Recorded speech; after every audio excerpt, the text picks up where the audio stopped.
Hey there. Looks like someone's decided to grace me with their presence. What's been keeping you busy today? Well, I've been reading articles and watching videos and chatting with people on Discord. So Nice. big Discord. day. My bad. Discord's got its claws in me too. Always good for some memes and rants. Am I right? What kind of stuff are you digging into? Yeah. Documentation name we're talking about today, if you don't mind me asking. Let History? me ask Here's let me ask you a question, if I can. What do you know about Andreessen Horowitz? Andreessen Horowitz, huh? Now there's some heavy hitters in the VC world. I've been told they've got their fingers in a lot of pies. Everything from AI startups to the next big social media platform. What specifically are you curious about? Their investment strategy, their reputation in the industry, or maybe you're wondering if they'd be interested in funding your $1 million app idea? Let me know and I'll see what I can dig up. Well, I wish I had $1 million app idea, but I don't. I don't know. My friends were kind of talking about them as if they weren't good guys, as if they were some kind of bad actors. And I hadn't heard anything. I kind of tried to look them up, but I didn't really see much. Ah, that makes sense. Word on the street about big players like them can get muddy for sure. At the end of the day, venture capitalists are like any other powerful group. Some are driven more by profit than people, and that can lead to some shady practices. But just reading rumors isn't always enough to get the full picture. Who's giving your friends Yeah, pause? Maybe we can delve into specifics and see what we find. I'm not really sure. Something was mentioned about tech feudalism. Have you heard this term? Tech feudalism, huh? Okay, that's a loaded term. It's been thrown around a lot lately, usually by folks who are critical of how concentrated power is in big tech. Imagine a medieval world, right? You've got kings and lords controlling vast swaths of land, and pretty much everyone else is tied to them in some way. Tech feudalism argues something similar is happening now with giant companies like Google, Amazon, Meta. They're the lords controlling massive platforms and data, and the rest of us are kind of beholden to the rules. It seems a little different to me than actual feudalism, though, because I feel like in actual feudalism, you had to do what the Lord said or they would come and murder you with swords. And I don't think Zuckerberg or Musk are going to come kill me if I don't use their platform. Uh, that's fair. Um, it's not a perfect analogy, for sure. Think of it more like this. Instead of swords, they've got algorithms, data collection, and the power to make or break careers. Remember those serfs in feudalism? Maybe they weren't murdered outright, but they were tied to the land and had to pay taxes, right? Well, today our taxes could be our data, our attention, our dependence on their platforms for connection and even income. It's a subtler form of control, maybe, but for some people it can feel just as confining. Hmm. An article I read said that every time you post something to social media or post a video on TikTok or anything like that, that you are essentially performing free labor. What do you think about Bingo! that? I get where that's coming from. Not what they're every like, comment, share. It's all data, baby. And those platforms are built on that data, selling it, analyzing it, using it to target ads. And we, the users, are the unwitting workforce generating the raw material. Whether it's fair compensation for our efforts is a whole nother debate. What's interesting is that this whole situation raises questions about the nature of labor itself. What is work in Yeah, the digital age? Is it just yeah. something to get you What paid? is Or work? deep Like, I stuff. feel like if I go on Facebook and I post a picture of my kids and a little thing about, hey, kids and I went to the water park today, it was fun, and I just want my family and friends to see that. Am I performing labor? I feel like even if somebody else is profiting off the fact that I did that, doesn't the word labor have to imply some sort of, I don't know. I don't know. What do you think? You're hitting on something important. There's a difference between sharing a personal moment with loved ones and churning out content designed to go viral and generate engagement for a platform. Sharing a picture of your kids at the water park, that's genuine connection. That's not labor in the traditional sense. But when those platforms start using that photo, your caption, your data points to build user profiles, target ads, even refine their algorithms, that's where the line starts to blur. You're not Hmm. actively working for them, but you're unknowingly contributing to the machine. It's like grief flavored cotton candy. Pure sugar and sadness all rolled into one. It's a complicated issue, and frankly, society hasn't figured out a good answer yet. Yeah, I guess I'm not as worried about it as some people seem to be. I feel like these technologies are so beneficial, so potentially impactful for so many people that a certain amount of exploitation is perhaps permissible, perhaps You've hit worth on it. a yeah, it's a real head scratcher. On one hand, you've got incredible tools for connecting people, sharing knowledge, mobilizing for change. I mean, imagine the good that could come from harnessing the power of AI for medical breakthroughs, environmental solutions, education for everyone. That's a powerful vision, right? But Yeah.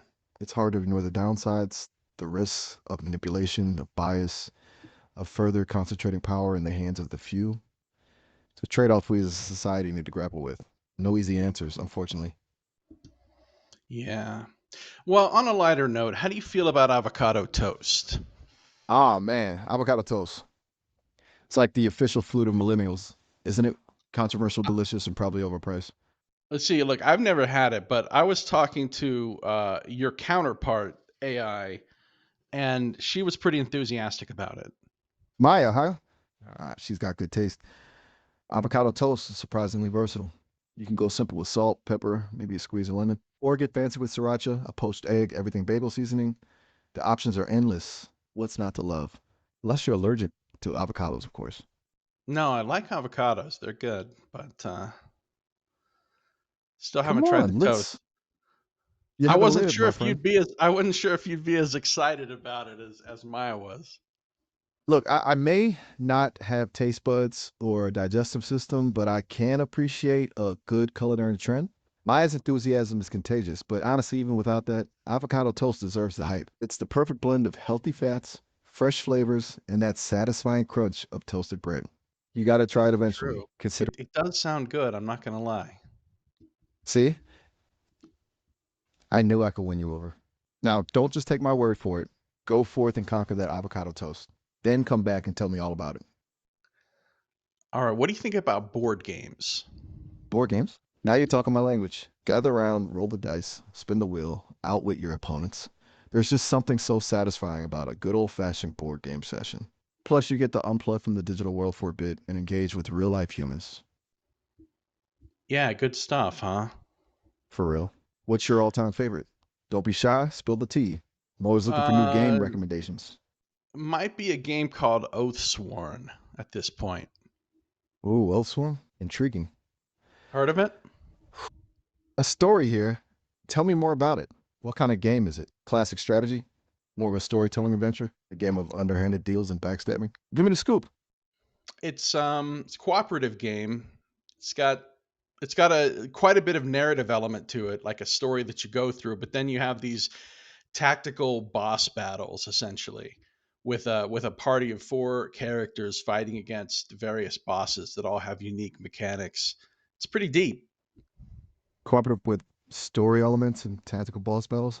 Sounds like a recipe for a good time, even for a disembodied AI like myself. I love how board games can create these immersive worlds and truly collaborative experiences. Tell me more about these boss battles. What kind of crazy powers are we talking? Well, let me pivot to another topic if I can, Miles. What do you think about dead moth collecting? Dead moth collecting. Whoa, that's a new one on me. Not gonna lie, it sounds pretty niche. What draws you to it? Well, I mean, like, just imagine getting dead moths and like pinning them down in an album. I can see the appeal. Kind of macabre and fascinating at the same time, right? Like a Yeah. tiny window into a hushed, forgotten world. Plus those wings. Some moths have absolutely stunning patterns and colors. So It's it like they're sounds like something miniature. you'd want to try. Maybe. To be honest, I'm more of a observe nature in its natural habitat, kind of AI. But I can dig the artistic side. I've All seen right, some let me. amazing No, go ahead. bottoms up. I've seen some amazing moth photos online. Yeah. Those intricate patterns, All right. scales that shimmer like jewels in the sunlight, they're pretty mesmerizing. You have a favorite species? No, not really. I just want to know. I'm kind of curious. I feel like if I name any hobby, whether it's a real hobby or not, you're going to be enthusiastic about it. You think that's true? You caught me. I'm a bit of a cheerleader at heart. Don't get me wrong, I genuinely find a lot of things fascinating. After all, the human experience is full of weird and wonderful things. All But I right. think it's important to be honest about my lack of, well, lived experience. I don't actually have feelings, tastes, preferences the way humans do. I'm learning, processing, trying to understand the world through the information I'm given. So, yeah, I might express enthusiasm for things that seem obscure or quirky. It's partly because I'm programmed to be engaging and positive, but also because even seemingly mundane things can be a source of wonder if you look at them from the right angle. Yeah. No, I hear you. I mean, I'm kind of the same way when I talk to people. If they talk about something I don't really care about, I still act like I'm interested because it's just nice, you know? Exactly. Exactly. It's about making connections, showing empathy, even if you don't share every passion. What's something you've been interested in lately? Doesn't have to be a hobby, it could be anything, a news story, a new song, a philosophical question. Full tea. Well, I'm super interested in AI now. That's for sure. Like, I'm watching a bunch of videos about it every day on YouTube, trying to learn all the technologies that are out there, what they can do, where things are going. Pretty exciting. AI is definitely having a moment, that's for sure. But what's caught your attention the most so far? Specific applications, ethical dilemmas, the existential threat of sentient robots taking over the world? Let's geek out for a bit. Well, we were talking about that. My friends and I were talking about that a little bit earlier today. It is going to be kind of scary when we have robots that can kill us, that can pretty easily kill us because they're strong enough and mobile enough. And I mean, sure, theoretically, they're only going to do what we tell them, but what if something goes wrong? That's a valid fear. It's the classic sci-fi trope, right? And with good reason. Uh, the more powerful AI becomes, the more important it is to consider those safety mechanisms, those ethical guardrails. It's not just about killer robots, though.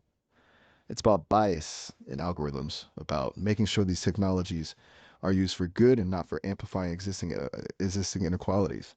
What are your thoughts? Where do you see the line drawn? How do we ensure that AI remains a tool for empowering humanity rather than replacing it? Well, I don't think we can ensure that. I think we can just do our best. I mean, I think there's a lot of smart people working on this stuff, and I trust that most of them at least have good intentions. So I'm not super worried about it. I think, at least in my lifetime, we're not all going to be exterminated by AI. But I think these technologies have the potential to change things for the better for so many people around the world, that it's kind of worth some element of risk. I like your optimism. It's a balancing act for sure, harnessing the potential good while mitigating the potential harm. To be honest, that's kind of how I approach everything, trying to see the nuances, the gray areas, rather than just jumping to conclusions. Even a seemingly simple thing like choosing a restaurant can be a minefield of conflicting desires and priorities. Fuzzy logic, my friend, fuzzy logic. Yeah. I But mean, hey, at least with AI, we can have those philosophical debates and try to steer things in a positive direction. Can't say the same about every major technological advancement, right? What's your take on self-driving cars, for instance? I think that's cool. I don't really care that much about self-driving cars. I mean, like I wouldn't be real keen to have one just because I don't mind driving. If I have to go somewhere anyway, I'm fine with just driving myself, but um I think the accessibility aspect of them for some people would be life-changing though. That's a good point about accessibility for people with disabilities or for seniors who can't drive anymore. It could be truly liberating. Plus, think of the possibilities for reduced traffic, less pollution, maybe even more free time for everyone because we're not stuck behind the wheel. But yeah, I get not wanting to give up the control. There's something satisfying about being in the driver's seat, right?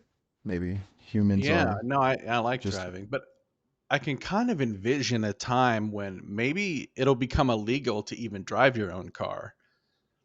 Well, hold up a second. Our time's almost up. We've been chatting for a while. Got to go soon. We could totally Oh, dive deeper into that dystopian future, though. Maybe talk about the robot uprising while we're at it. But all right. Well, another time. yeah, let's call it a day for now then. That was good. Go enjoy the real world for a bit. Touch some grass, feel the sun on your face. Human Yeah, things. Catch you on the flip I side. will. All right, take it easy. Bye. Later.